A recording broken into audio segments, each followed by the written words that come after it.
Comment décoller comme prof de FLE en ligne? Bonjour à tous, c'est Jérémy, bienvenue sur la chaîne Ancien FLE en ligne et bienvenue dans ce podcast aujourd'hui. Alors ce podcast, il s'adresse à toi si tu as connu une petite baisse de régime ces derniers temps, si tu sens que tu as moins de nouveaux élèves qu'avant, si tu as plus de mal à les fidéliser et que tu sens que tu as essayé déjà toutes les stratégies que je t'ai déjà enseignées, à savoir le fait de faire un meilleur marketing, de soigner ta vidéo de présentation, d'enseigner des spécialités qui sont un petit peu rares comme le FLE avec des jeux ou en chanson par exemple, et que tu as maîtrisé des langues aussi pour sortir du lot et créer un meilleur profil. Alors, tu as déjà peut-être essayé tout ça, mais malgré ça, tu sens que c'est de plus en plus difficile qu'avant.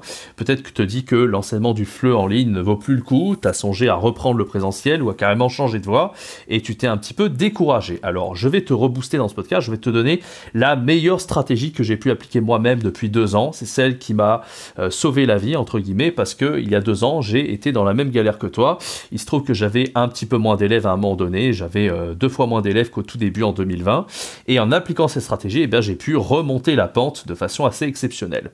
Donc reste bien jusqu'à la fin de ce podcast, je vais te donner cette stratégie qui est, selon moi, la stratégie la plus incroyable que j'ai pu te donner sur cette chaîne YouTube. Et dans ce podcast, si tu écoutes le podcast sur les plateformes Spotify et Apple Podcast. Alors, il faut déjà poser les bases pour commencer. Il faut voir la différence en fait entre le fait d'enseigner en ligne et en présentiel. Quand tu enseignes en ligne, bien sûr, je ne t'apprends absolument rien. Tu es obligé de te démarquer d'une manière ou d'une autre. En présentiel, c'est pas nécessaire en fait. Tout le monde est à égalité. Quel que soit ce que tu fais, que tu aies le diplôme le plus élevé possible, plus qu'un PhD, un doctorat, même si tu enseignes mieux la grammaire, la phonétique, ça va rien changer du tout. Même si tes élèves sont plus satisfaits, tu auras le même prix. Même si tu as un niveau A2 en anglais, tu gagneras autant que quelqu'un qui a un niveau C2. Donc en présentiel, la question ne se pose pas. Par contre, si tu enseignes en ligne, tous les moyens sont bons pour te différencier en fait. Il n'y a pas un truc qui va être une mauvaise idée en soi. Si tu as l'idée par exemple de soigner ta photo de profil, de faire une meilleure vidéo de présentation, d'atteindre un niveau avancé en anglais, ce genre de choses, ou bien d'enseigner le FLE en chanson ou le FLE niveau débutant, tout ça ce sont des bonnes idées en fait. Ce sont des hacks en fait, des astuces. Et si tu mets toutes ces petits hacks et ces petites astuces bout à bout, tu as des résultats. Mais moi, aujourd'hui, dans ce podcast, je vais te révéler la stratégie vraiment qui a tout changé. C'est-à-dire que ce n'est pas juste des petits hacks, des astuces, c'est vraiment un positionnement, c'est une stratégie de différenciation qui va te faire décoller vraiment de manière exponentielle. Enfin même, c'est même pas exponentielle, c'est en fait à partir du moment où tu vas appliquer cette stratégie sérieusement, ça va te prendre un petit peu de temps, ça va pas être au bout d'un jour, parce que quand tu appliques une vraie stratégie, il te faut au moins 2 ans, pas 2 ans, n'importe quoi, 2 mois, 2-3 mois en fait. Au bout de 2-3 mois, même avant, tu auras déjà tes premiers résultats, mais au bout de 2-3 mois, là tu n'auras plus besoin d'aller chercher tes élèves, de te casser la tête avec le marketing, etc. En fait, ce seront les élèves qui viendront à toi, et là, tu arriveras à vivre ta vie de prof de FLE sans aucune difficulté. Alors déjà, je veux faire un petit peu un aparté avant de te dévoiler cette stratégie. J'aimerais t'expliquer qu'en fait, quand tu es prof de FLE en ligne, ce qui est important, la bonne mentalité à avoir, c'est de ne pas faire comme la masse en fait, de chercher réellement à ne pas faire comme les 99% des profs que tu peux trouver sur les plateformes. Si tu essaies de copier sur les gens, si tu te dis voilà celui-ci il a fait telle photo, il a choisi d'enseigner avec tel ou tel type d'apprenant, il a choisi de faire sa vidéo comme ci comme ça, et tu essaies de copier, en fait ça ne va pas marcher. Ce qu'il faut vraiment que tu fasses, c'est que tu fasses vraiment en fonction de tes envies, tes goûts personnels. Bien sûr, si tu es motivé par quelque chose que tu as vu, il n'y a aucun problème. Mais si tu le fais juste parce que tu te dis que tu as envie de tester et voir ce que ça donne, ça ne va pas marcher. Moi, j'ai toujours cherché en fait, toute ma vie à me différencier de la masse, et ce depuis extrêmement longtemps. Je vais te faire un petit story time personnel. Tu sais, à l'époque, quand j'étais au collège, j'étais en 5e, donc je devais avoir 13 ans, il y avait le choix entre une langue vivante. C'était soit l'allemand, soit l'espagnol. Après l'anglais, bien sûr, c'était LV2. Moi, je voulais faire l'allemand, en fait. J'étais un des seuls à vouloir faire l'allemand à l'époque. Et je me rappelle très bien quand cette prof d'allemand était passée dans ma classe en 5e, elle avait essayé de faire un petit speech avant, et puis elle a dit à tout le monde de lever la main. Qui veut faire allemand dans cette classe? Et je peux te dire, en fait, j'étais le seul à lever la main à ce moment-là. Et je passais pour un extraterrestre. Tout le monde me regardait, mais il est fou celui-là, il veut faire allemand, il est complètement dingue. C'est-à-dire que c'était une classe de 35 élèves, 34 avaient levé la main pour faire espagnol, et moi j'étais le seul à vouloir faire allemand. Et en fait, ce que je peux te dire, alors pourquoi je te parle de ça? C'est qu'en fait, à l'époque, j'étais vraiment un ovni, en fait, de vouloir faire allemand. C'est quoi ce dingue qui va apprendre l'allemand, quoi? Mais aujourd'hui, 15 ans plus tard, parce que le temps a passé, hein, je peux te dire que je regrette absolument pas mon choix. Parce qu'à l'époque, je pensais très différemment des autres gens, en fait, qui étaient dans ma classe. Pendant que les autres se disaient, je vais choisir la méthode la plus simple et je vais faire comme 99% des gens, et bien moi, je me disais, bah non, l'allemand, c'est sympa, parce que l'espagnol, je pourrais toujours l'apprendre plus tard. Là, si j'apprends l'allemand, j'aurai de super bases dans les langues. J'apprendrai déjà une langue qui est considérée comme difficile, donc j'aurais appris. Et je me serais mis en difficulté, je me serais mis dans du challenge en fait à surpasser. J'aurais appris de super méthodes pour apprendre des langues. Et plus tard, je pourrais apprendre des langues comme des langues un peu plus difficiles, hein, comme l'allemand. Et plus tard, quand je serai vieux, là où j'aurai le moins de capacité cognitive, peut-être, je sais pas, quand j'aurai 50 ans ou quoi, là j'apprendrai peut-être l'italien et l'espagnol, parce que ce sont des langues faciles pour un Français, alors que l'allemand, c'est beaucoup plus dur. Donc déjà, à l'époque, j'avais pas la même façon de penser que de ces gens-là, en fait. Et c'est ça, en fait, que je t'invite à faire quand tu es prof de FLE en ligne. C'est la même chose. Si tu vois que la plupart des profs de FLE, par exemple, ils veulent se spécialiser dans les élèves anglophones ou hispanophones, dis-toi que c'est pas une bonne idée. Si tu fais comme 99% des gens, tu auras les mêmes résultats que 99% des gens. Si tu veux faire partie de l'élite des 1% de profs de FLE qui réussissent, tu dois faire comme 1% des profs de FLE qui réussissent. Tu n'es pas obligé de copier les 1%, mais tu dois vraiment pas faire la même chose que les 99%. Donc ça, c'est vraiment quelque chose que je voulais te dire dans ce podcast. Alors, moi, qu'est-ce que je te conseille de faire? Voilà, je te révèle maintenant la stratégie. Plutôt que mettre plein de petits hacks bout à bout, alors bien sûr, tous les petits hacks dont je t'ai parlé, hein, le fait d'enseigner les jeux ou le FLE pour enfants, ou de faire une bonne vidéo de présentation à supermarket, tout ça, c'est valable, mais moi, je te révèle la meilleure stratégie que j'ai utilisée depuis 2 ans, c'est en fait de me spécialiser sur une nationalité en particulier. Et tu vois, si tu décides de faire ça, tu vas vraiment ne pas avoir à t'emmerder à chercher des élèves tout le temps. En fait, ils vont venir à toi comme par magie. En fait, ça va être comme comme un magasin qui est super bien placé, en fait, qui attire des clients en automatique. Ça va être un positionnement très puissant. Mais ce que je te conseille de faire, c'est de développer cette stratégie que je viens de te dire, cette mentalité, ce mindset, de te dire que tu vas pas faire 99%, comme 99% des profs en ligne. Tu vas pas essayer d'enseigner, par exemple, aux hispanophones si tout le monde le fait sur les plateformes.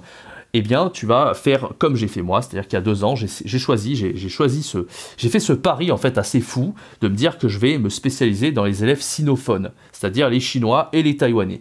Alors c'était quand même un pari risqué parce que j'avais un niveau à peu près B1 en chinois, un niveau intermédiaire, alors que je suis bilingue en anglais et en allemand. J'aurais pu me choisir la solution de facilité et de me dire que voilà, j'allais choisir l'anglais ou plutôt l'allemand et de me spécialiser dans les élèves anglophones ou germanophones, ou peut-être même les germanophones. Le truc, c'est que c'est beaucoup moins stratégique parce que non seulement il y a un nombre de profs qui est beaucoup plus important, donc plus de concurrence sur les plateformes, mais en plus il y a des locuteurs, il y en a énormément, hein, pour l'anglais, voilà, il y a une grosse demande, et en plus, enfin, il y a beaucoup d'élèves. Et c'est pas sûr, même pour l'allemand, c'est pas sûr qu'il y ait plus d'élèves que pour le chinois. Je pense que pour le chinois, il y a beaucoup plus de locuteurs sur Internet, il y a beaucoup plus d'apprenants potentiels que pour l'allemand. En tout cas, pour l'anglais, il y en a bien sûr encore plus que pour le chinois, mais il y a tellement de concurrence que c'est pas du tout stratégique. Donc voilà, moi ce que je t'invite à faire, si t'as pas envie de te prendre la tête, alors bien sûr tu peux choisir une langue qui t'intéresse, hein, n'importe laquelle, tu peux choisir le russe, tu peux choisir, j'en sais rien moi, le grec, la langue qui t'intéresse, mais le grec par exemple c'est pas très intéressant parce que il y a qu'en Grèce quasiment qu'on parle le grec. Le russe c'est un peu plus intéressant, il y a la Russie, il y a la Biélorussie, il y a l'Ukraine aussi, bon voilà, il y a d'autres pays en fait, donc le russe ça peut être intéressant de se démarquer par rapport à ça, mais moi bien sûr je vais pas te proposer le russe parce que j'ai fait le chinois pour les Taïwanais et les Chinois. Donc du coup, ce qu'il faut que tu fasses, bien sûr, c'est que tu apprennes les bases de la langue. Alors je te rassure tout de suite, apprendre les bases du chinois, ça va pas te prendre des années. Loin de là. Ça, c'est une idée reçue. On pense que le chinois, c'est une langue extrêmement difficile. Croisant mon expérience, bien sûr, si tu vas atteindre un niveau avancé, ça prend du temps. Moi, ça me prend du temps. En plus, j'ai jamais été à fond dans la langue. Mais quand j'ai commencé cette langue, j'ai été assez impressionné de me rendre compte que, finalement, par rapport à l'allemand, en fait, j'ai beaucoup moins galéré. Je pense que j'ai mis 2-3 mois à avoir de très bonnes bases dans la langue. Franchement, j'étais niveau A2 plus B1 en 3 mois, c'est-à-dire niveau HSK 3 à peu près. Et ça a été extrêmement rapide. Donc moi, ce que je te conseille de faire, c'est d'apprendre les bases. Juste, tu vas réviser et apprendre pendant 1 à 2 heures par jour. C'est pas très compliqué, tu verras. Et à terme, très rapidement, tu vas pouvoir mettre en place ta stratégie, créer ton profil sur mesure en ligne, et tu vas pouvoir communiquer avec la plupart des apprenants sinophones. Et donc c'est pour ça que cette semaine seulement, jusqu'à ce vendredi à 23h59, je te propose la formation qui vient de sortir. Alors c'est une formation, c'est plutôt un programme débutant qui contient donc 3 formations en une seule, conversation pro, caractère pro et prononciation pro. Ces 3 formations, en fait, la première, conversation pro, va t'aider à parler, à tout, à communiquer, à convertir n'importe quel apprenant sinophone que tu pourras rencontrer, que ce soit un chinois ou un taïwanais. L'autre formation, prononciation, te permettra de te faire comprendre, parce qu'en chinois, les tons, c'est important pour bien délivrer et être bien clair dans ton message. Et caractère pro te permettra de créer ton profil avec les caractères chinois et de comprendre la plupart des caractères. Voilà, donc tu seras en mesure d'avoir de très très bonnes bases de chinois et de te spécialiser dans les élèves sinophones. C'est la promesse de ce programme. C'est pas moi qui ai créé ce programme, je suis pas un spécialiste du chinois, mais j'ai fait appel à un ami qui s'appelle Alex. Alex, ça fait 4 ans que je le connais et c'est le meilleur formateur que j'ai pu connaître de toutes les formations que j'ai pu faire depuis. Alors moi, il faut savoir que je me forme en ligne continuellement depuis 2015 dans énormément de domaines, hein. J'ai fait le développement personnel, la productivité, les langues, la psychologie. Qu'est-ce que j'ai fait d'autre? Enfin, j'ai fait plein de domaines comme ça. Et Alex, il m'a formé il y a quelques années avec le chinois. Et grâce à lui, j'ai atteint un niveau B1 en moins de 3 mois. Ça a été extrêmement efficace. Et c'est pour ça aujourd'hui que je partage ce programme en collaboration avec Alex. C'est une offre exceptionnelle et elle est disponible que jusqu'à ce vendredi. Alors, si tu veux accéder à cette offre avec ces 3 formations en une, eh bien, c'est le tout premier lien dans la description. Je t'invite à lire un peu toutes les conditions. Il y a une double garantie aussi. Si tu n'es pas sûr de ton choix, tu peux tester la méthode gratuitement et si tu n'es pas satisfait, je te rembourse immédiatement sans discuter. Donc je t'invite à essayer tout ça. En tout cas, moi, c'est ce qui m'a sauvé la vie. C'est grâce à ce programme débutant de Alex que j'ai pu atteindre de super bases dans la langue chinoise et que j'ai réussi à me spécialiser depuis début 2021 dans les apprenants sinophones. Alors qu'à ce moment-là, je n'avais absolument, j'avais énormément de difficultés, j'arrivais pas à trouver de nouveaux étudiants, ça a été un peu la galère.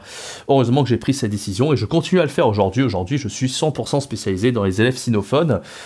Voilà, donc j'espère que ce podcast t'a convaincu, t'aura plu. N'hésite pas à me laisser tes questions dans les commentaires, je me ferai un plaisir d'y répondre. Je vais continuer certainement à faire d'autres vidéos sur le sujet, il y a beaucoup de choses à dire sur cette formation, sur ce programme que j'ai suivi, qui était pour moi un des programmes les plus qualitatifs que j'ai jamais suivi, et je ferai peut-être un live avec Alex. Dis-le-moi dans les commentaires si tu seras intéressé, peut-être un live en fin de semaine pour répondre aux questions concernant le programme. Voilà, en tout cas c'est vraiment une collaboration que j'ai pu faire avec cet ami pour à la fois apprendre les bases du chinois et créer vraiment ton profil pour arriver à te spécialiser dans les élèves sinophones, les chinois et les taïwanais. Merci d'avoir suivi cette vidéo, ce podcast, et je te donne rendez-vous à très bientôt sur la chaîne YouTube pour un prochain épisode. C'était Jérémy, pardon, je bafouille pas mal en ce moment. C'était Jérémy, ciao, bye bye.